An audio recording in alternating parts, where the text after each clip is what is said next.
وعائشة. قال أبو عيسى حديث ابن عمر حديث صحيح.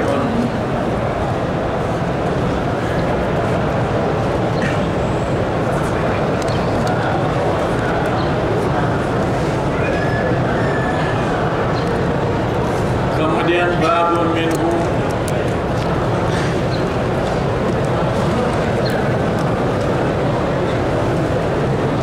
daripada masalah yang banyak keliru manusia,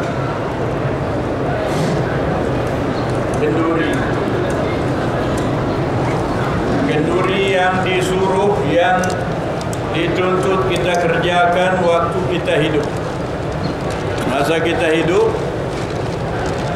buat kenduri, artinya masak makanan, panggil 3 orang, 10 orang, 15 orang ke rumah kita.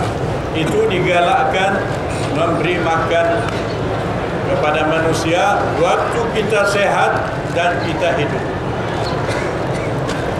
Bukan kita sudah mati baru dibikin kenduri. Itu kenduri namanya bid'ah.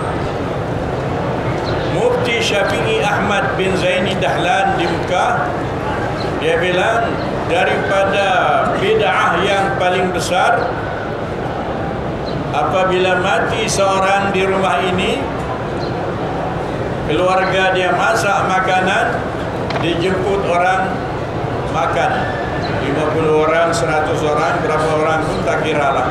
Itu daripada bid'ah besar.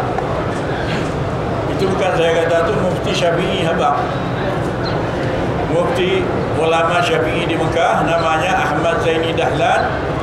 Ditanya dia daripada hukum kenduri orang mati, jawabnya bid'ah yang paling besar. Orang yang suka kepada bid'ah, dalam kitab yang baru khatam dulu, di awalnya dia bilang, yang suka kepada bid'ah tidak diterima sembayangnya, tidak diterima hajinya, umrahnya, dan zakatnya. Yang suka kepada bid'ah, dia kerja sembayang pun tidak diterima, umrah, haji pun tidak diterima, zakat pun tidak diterima. Jadi mana ada orang mazhab Syafi'i yang kata sangka dia bid'ah? Semuanya dalam pikiran dia, inilah sunat, inilah pekerjaan yang paling baik. Setelah dia mati kita buat kenduri, tolong dia. Itu pada pikiran kebanyakan orang mazhab Syafi'i. Kerana dia Syafi'i saja. Tapi Syafi'i mana? Aku tak tahu. Kalau dia kata Syafi'i, kena tanya dia, Syafi'i mana awak ni? Syafi'i bintu awak ke Syafi'i bintu kami? Kalau Syafi'i sebenar imam mazhab tu, dia bilang tidak manfaat amalan orang hidup kepada orang mati. Kalau kita baca kulhu, boleh kat kita saja, tak dapat kepada dia. Boleh lagi 2-3 pinggan dia, bantai nasi dia bawa balik juga. Orang mati tak dapat apa. Ini kalau nak ikut Syafi'i subuh. Kalau nak ikut adat kebiasaan, itulah adat. Kalau sudah mati, dibikin kenduri, dijemput orang makan. Itu adat yang sudah meningkat kepada pangkat ibadat yang sudah berat menolak menurunkannya. Jadi kalau orang yang tak biasa dengar, dia kata, inilah buat Wahabi. Inilah orang kata Wahabi. Padahal dia mazhab Syafi'i pun dia tak tahu punca lagi. Kalau dikata betul dengan Syafi'i pun tapi berlain daripada adat kebiasaan dia, baiklah, ini bukan mazhab kita, ini mazhab pemuda, ini mazhab Wahabi. Lebih lagi kalau kita di Mekah, itulah yang cepat naiknya. Sebelum kita mati, kita periksa dulu amal ibadat kita ini, adakah betul mengikut sunnah Rasulullah atau belum. Kalau orang tegur kita, jangan terus bilang, hang ni Wahabi, Ni kaum muda. Dia bilang itu, tanya dari mana, apa dalilnya. Kalau sudah nyata kepada kita dalilnya, kita tinggallah adat biasa, kerjakan mengikut sunnah Rasulullah. Ini yang kebanyakan tidak. Dia dengar berlain daripada adat kebiasaan di dalam masyarakat dia, dia tuduh ini Wahabi, ini bukan dia mazhab kita. Itu yang cepat naiknya. Kita sebelum mati wajib periksa dulu. Jangan pekerjaan inilah dikerjakan sampai hari kiamat, tak boleh ubah lagi.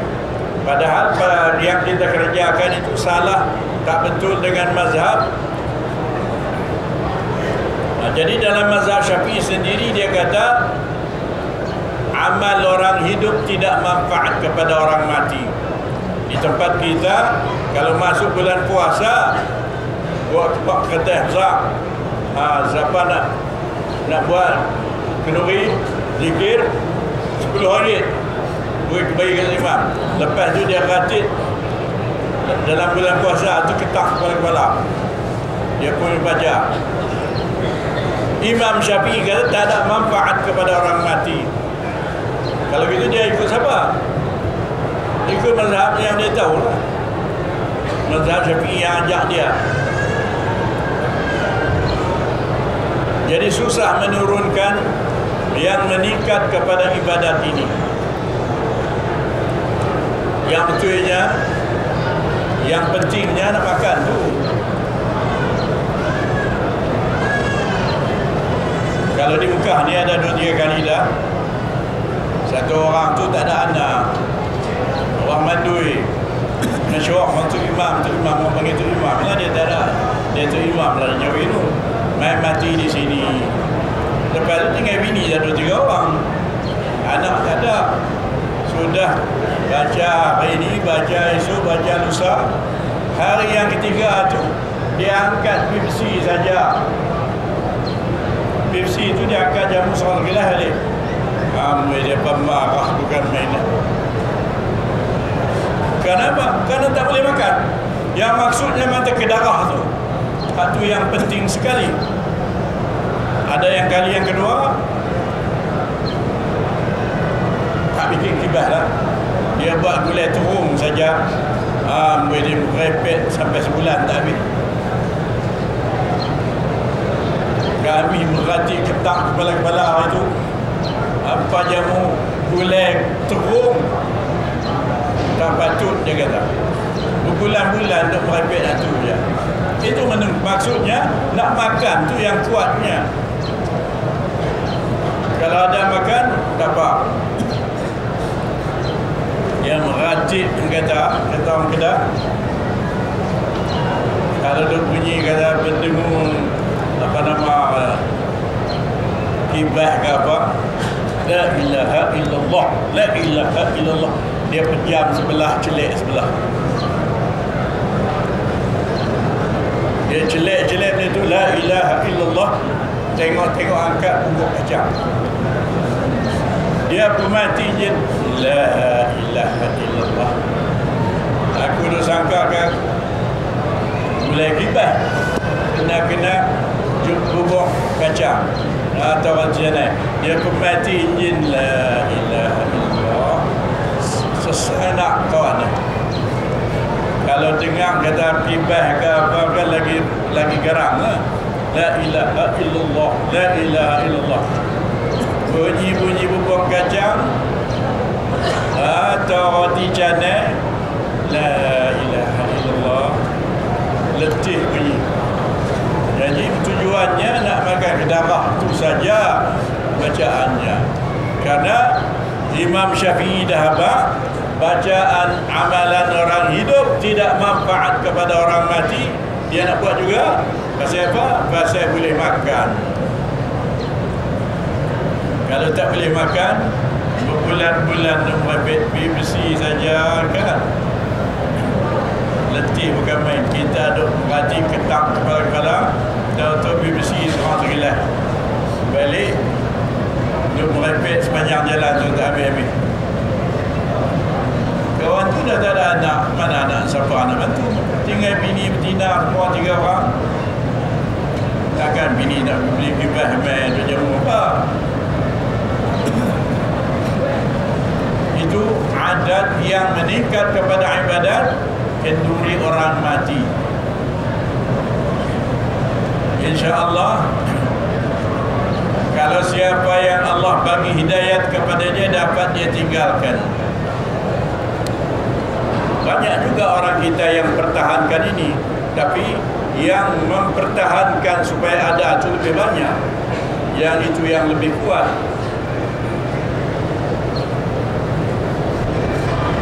Jadi kalau orang yang tak pernah dengar, dia kata ni cakap Wahabi lah ni, macam ni. Ini cakap kaum muda lah, bukan mazhab Syafi'i. Dia sangka mazhab Syafi'i boleh buat belaka, macam-macam boleh buat. Padahal Syafi'i kata tak ada manfaat kepada orang mati amalan orang hidup. Dia buat qul huwallahu, boleh kat dia pahala, boleh kat dia nasi lagi 2-3 pinggan dia balik. Itu yang tidak ada manfaat kepada dia. Jadi bid'ah ni banyak sangat. Kalau nak merepek ke dia 3 malam tak habis. Jadi sikit-sikit semalam boleh gagah. Wallahu a'lam wa sallallahu wa sallam wa barak ala nabi wa alihi wa sahbihi wa sallam.